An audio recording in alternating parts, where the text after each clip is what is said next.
4-5, The Zone, hanging out on a Tuesday. The sun's shining in Nashville. I bet the sun is shining in Mobile, though. That's where Coach Mack is. He joins us now, brought to you by Two Rivers Ford, Middle Tennessee's most trusted local Ford dealership for 40 years. About in the same number of years Coach Mack's been working around the NFL. Coach Mack, how good does it feel to you to be back in Mobile again, watching all these draftable players doing their thing? Been down here for close to 40 years, I think 38 or 39 Senior Bowls I've been to, but the weather at times can be really sketchy. This week, it's absolutely beautiful. I mean, it is so nice. And so, they had the 2 practices today. Of course, we started off the morning with some interviews, with some podcasts, with some players, and then came over to South Alabama. I don't know if many people are listening have ever been to the University of South Alabama. Beautiful campus, really nice stadium. So everything is working really good right here in Mobile. Who's the most impressive prospect you ever saw at the Senior Bowl? The most impressive prospect. And we'll take Blaine off the table because I know he was impressive. So other than Blaine. They didn't think I could play, so they didn't even interview me. So. Wait a minute, Blaine, you can't laugh at that. Your career lasted a lot longer than some of those everybody was all hyped up about. I had the Alabama had like 8-10 guys there, man. That was when they won the national title. It was Curry and Copeland. They didn't even practice. No, and that was back in the day when most of the Senior Bowl was made up 2-a-days. Yeah. Most of it, I was telling these guys today. I mean, the first Senior Bowl I ever came to, Frank Cush was the head coach of one team and Buddy Ryan was the head coach of the other, and they had 2-a-days in pads for a week. Oh my! And so it's changed a lot. And then, as you said, for a while, because you were in Ladd Peebles Stadium, for your game, and you practiced probably over at the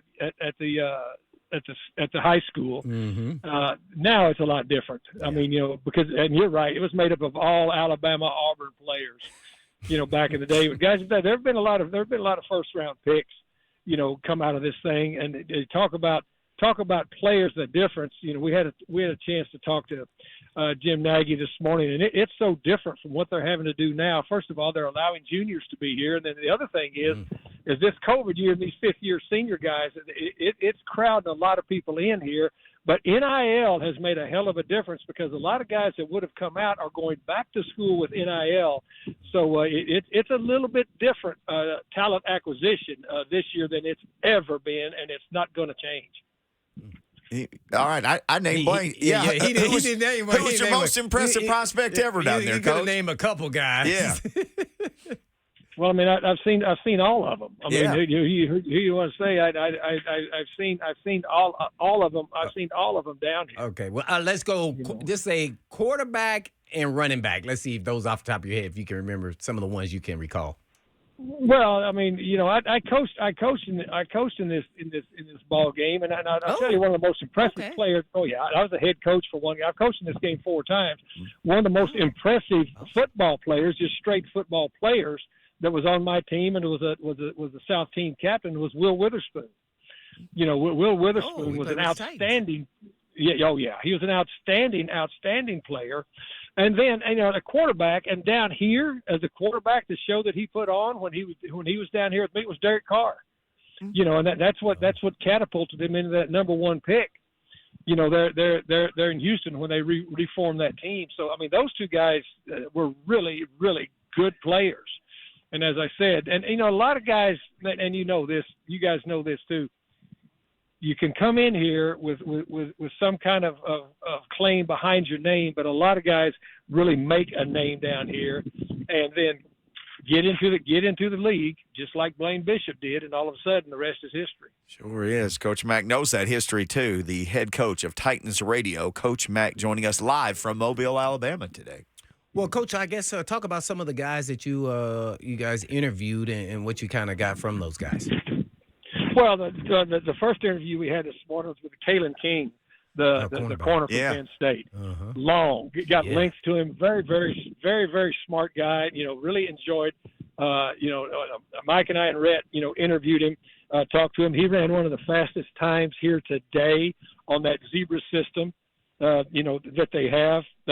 And of course, he played a lot of off man there at Penn State. See you guys. See you. But, who's Coach Mack know down here? Everybody.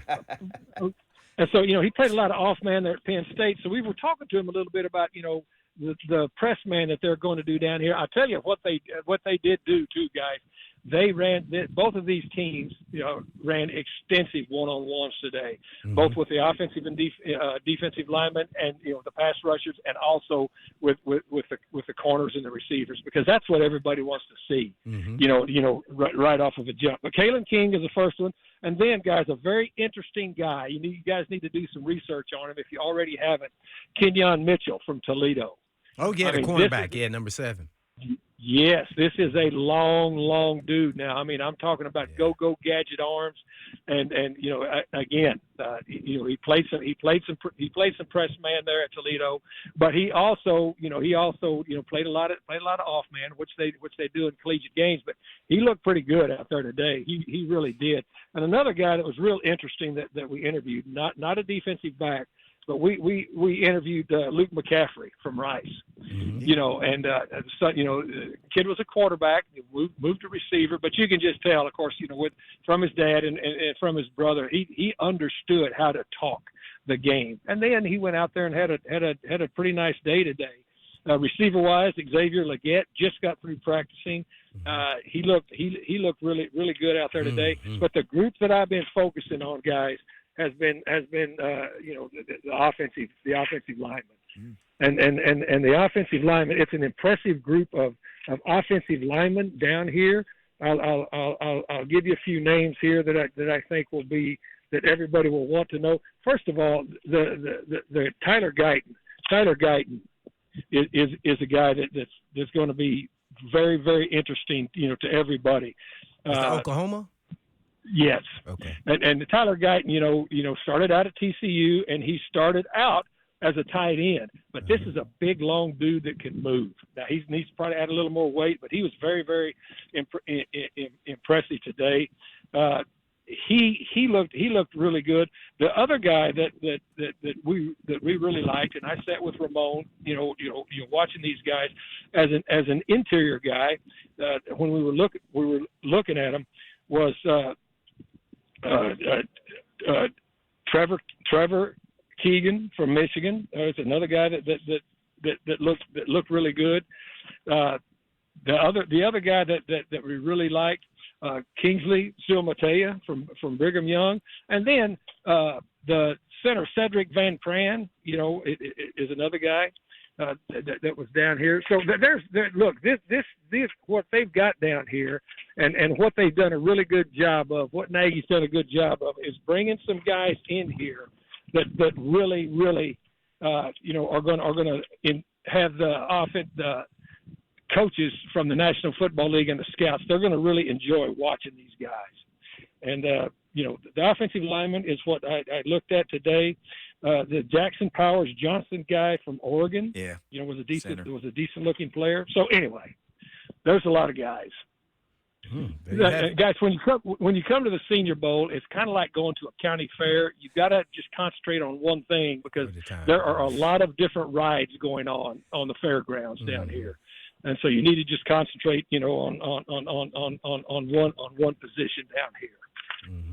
Well, I don't know if you guys. Well, I was watching it on TV today. That's how I saw the kid from Toledo, the MAC conference. Naturally, I'll be attached to him. But he's number 27 at Toledo, but he's number 7 here at the. He's number 7 down here. Senior Bowl. It's absolutely. Yeah, I like what I saw. But there were some other guys I didn't get a chance to see. But I was interested just because kind of local flavor here. Ray Davis, I know he finished at Kentucky, but he went to Vanderbilt. May not paid attention, but you can see the and Ray Davis just got through practicing down here today, and Ray Davis to me is a really good between the tackles runner, and he showed up quite a bit today, and the thing that Ray Davis can also do that I don't think it's surprising, but that he can also do is he can catch the football. And so that's huge for guys down here. You guys know that, coming out of the running back situation. And another very interesting guy out of the SEC is Cody Schrader from Missouri. And you can kind of tell. I mean, Yes, he's a twitched up dude down here. He just got through practicing today too. So anyway, there's some talent down here, guys. Well, one more guy I want to ask about, before I give it to Mickey, and I liked him in college, and that's kind of my crush, and that was Ladd McConkey. I don't know if you watched the wide receiver, the guy was from Georgia. Oh, absolutely. Look, I really like him a lot. No, I tell you what, Ladd McConkey is a guy that he's a nuanced route runner. He and the Pearsall kid from Florida. I like both of them. Mm-hmm. There you go. They are really, really nuanced route runners. Yeah, I like those are some guys. You're absolutely right. But you can just tell guys that kind of understand, how to set things up. You can understand how the guys are at the top of the route. You can understand it. Those guys are nuanced, like I like to say, route runners. And so both of those guys were really, really smooth today. Yeah, when I watch certain receivers, I think playing defensive back really helps me out because I feel like they understand how to set them up, the DBs, almost like they played DB probably at some point, maybe in high school or growing up, because they understand how to manipulate the DB and make them think one thing and then do something else. So that's when I'm watching. And the route running is the key because everybody can run in the league. So if you don't know how to run routes real good then and manipulate the DB, then you're not going to have a lot of success in the NFL. That's something we talked with Luke McCaffrey about today, and to make a talking point, because he was a quarterback. See? And we asked him how much that helped him in the transition to receiver. And just as you're saying, and he said a lot of those same things. I understand now, what I was trying to beat as a quarterback, and so I kind of understand because as a quarterback, you've got to have your high beams on, seeing everything. He said, now I'm a little bit more focused just on the one person, or I'm focused on the coverage. And he said, but being a quarterback and seeing it from a different viewpoint really helped me. Coach Mack giving us the Mack attack from the Senior Bowl. Coach, I knew you were talking about some of those SEC receivers. A guy from up the road. We had a lengthy discussion about him today when we were prepping the show. Malachi Corley from Western Kentucky. Yeah. He's built more like a running back, it looks like. No, he's thick. He's thick, and he's thick. And what you can see.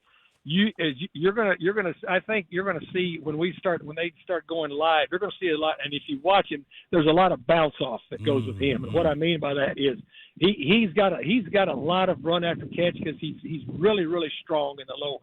He's not as tall, but you're right. I mean, this is a thick guy as a receiver, especially in the lowers. That you can just envision him sometimes in some of those slot things going across the middle, taking that initial hit, and then being able to get some extra yardage. But you're right; he's got an unusual build for a receiver, but he's gonna give somebody a chance to get some yards after catch. I know we've mostly been talking about the guys in Mobile because you're there, and this is such a good opportunity, but. Spagnola, Steve Spagnola, Spags, Blaine worked with him in Philly. I know it's a guy that you know. And what a job. Everybody talks about Mahomes and Kansas City offense. What a number their defense pulled to put them in another Super Bowl as well. Spags is one of the best in the business. He's one of the best in the business. And I tell you about Spags, too. And Spags has been able to adapt because, Spags comes from Jim Johnson there in Philadelphia, which was a lot of pressure, a lot of different types of pressure, zone pressure, all-out stuff. But he also – Spags has been, and I've, of course, known Spags all of my years in the league. We've been in the league about the same amount of time.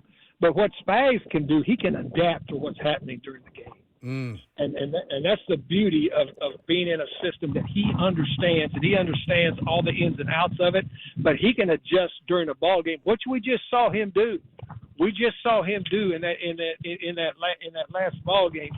And really, when you're calling defenses in this league, guys, you've only got to put their offense on their left foot. Maybe 3 or 4 plays to make a huge difference, but Spags is really, really good at that. Look at all the Super Bowls that he has been in. One of the better defensive coordinators in this league, in my opinion. If he gets it now, he'll get 3 rings. Yeah, he always brags that to me, man. I got none. Hanging out with Coach Mack here on Blaine and Mickey. Well, Coach Mack, were you surprised in any of the outcomes? And kind of give us your view on, I love the story and the Lions and Campbell and everything else, but kind of take us through what goes through your mind when you're going forward, or what should be going through your mind when you're going forward on 4th down in today's NFL. Not your era, but today's NFL. Well, what he did, Coach, he stayed true to what he's done all year. I mean, that's what he did, and he told his team from the jump this is how they were going to do it from the start of the year. I just spent a lot of time today in the stands with Ray Agnew, their assistant general manager, and talking about that. He said, you know what, he stayed true to what he was doing, and like he said, we just needed one more stop, and which is that's everybody's story. But I admire him for this reason. He had a plan when he took that thing over, and he laid out that plan and stayed with it, because the one thing that that players enjoy is consistency. Now, all of the times that he's gone for it on fourth down that got him there, everybody loved it.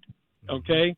Now on a huge stage, when you choose not to kick the field goal and go ahead and go for it, those types of things, if they don't work, and I thought he did a really honest job in his press conference saying, hey, I did it. He said, would I do it again? Yes, I'd do it again, because that's who we've been. And he said, I don't back off from that. And so I admire that. I admire that. So, no doubt. One more question real quick before we let you go, and that is Arthur Smith just took the Steelers job as the OC. Good for Arthur. It seems like that's a good fit, run, pass, balance. I mean, what do you think about that? No, I think it's great. They just saw Mike Tomlin down here, and you know what, Mike T likes to run the football, likes to play defense, likes to possess the football. I think it's really, really a good fit. I think just what you said is 100% correct. Yeah, no doubt. Coach, enjoy your time in Mobile and go to Winsel's and have some oysters and do some Coach Mack stuff, and we'll talk to you next week. Yeah, bring me something back. We're getting ready to go do a podcast right now, guys. Mike Keith is working us pretty hard down here. He doesn't give us much time to eat. Oh, my. I know you'll find somewhere, Coach. I have faith in you. We'll find somewhere. Yes, sir. See you guys. Enjoy Thanks. yourself. Thank you. Coach Mack. Yes, sir. The one and only.